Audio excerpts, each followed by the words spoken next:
So I know it sounds like these are a fairly new tool for you guys. So we're just going to go over sort of, I know you guys know how to use them, but just sort of how to get the most out of the cell in using them, right?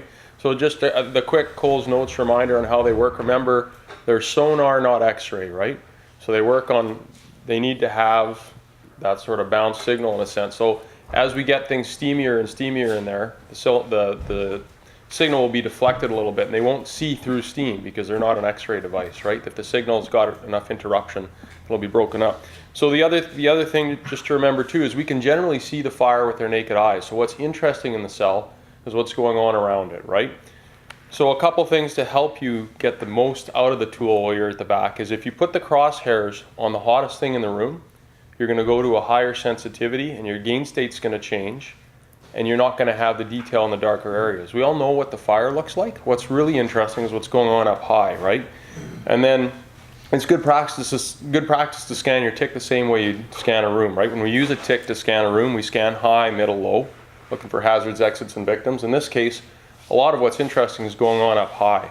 So if you keep the flame just on the bottom of frame, you'll see all the hot fire gases going up. You'll see the water applications, and you'll see the ones that work really well and the ones that are maybe a little bit heavy. And that's not a criticism on anybody else. It's just more learning curve for everybody, right? When somebody introduces too much water, you're going to see the excess water running down the sides of the cell. You're going to see actual water running in places. When they do it perfectly, you're going to see no excess water, but you're going to see that black pooling, and then as John was just showing us, you're going to see it get carried away. The other thing is what's interesting isn't always, if this is the front of the cell, what's going on here. You guys, when you have this, will likely be quite near the rear of the cell. But if you scan around, you'll actually start to see those air currents, right?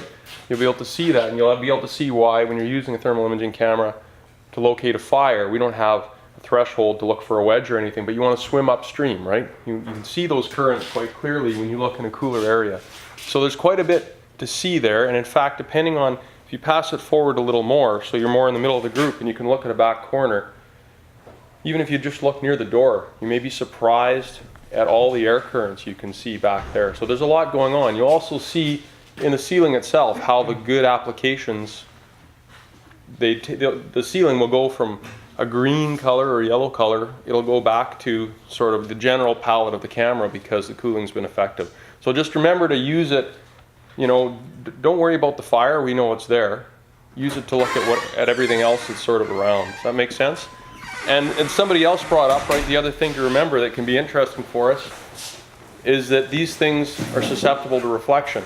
So somebody yesterday was just at the perfect angle on a wet piece of fiberboard, and it was acting like a mirror, and it looked like the fire was in the fiberboard when in fact it was over here. So those are just good learning curves for us out in operations too. I was relating a story we had where we went into an apartment and we were hammering the heck out of a little fire, and it wasn't going anywhere. It's because we were looking at a reflection of the fire in a stainless steel dishwasher, right? So just you're going to see some anomalies with the thermal imaging camera, but part of the learning curve in there too is just learning to recognize why. And then again, that constant scanning, right? Because there's a lot of information, and I know you guys have a slightly smaller viewing area, but even still, you're picking up a lot of information. You can see a lot of things at once, especially if you're directing a crew.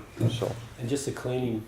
Yeah, absolutely. And just because it's, you know, as we know from cleaning our gear, right? It's a little tough to keep things visibility even through your visor. So the other trick to keeping these really effective in there is we're just going to have to be constantly wiping front and rear before any of that stuff has a chance to bake on there, right? Because once it's on there, it's just dirty. So, any questions, you guys?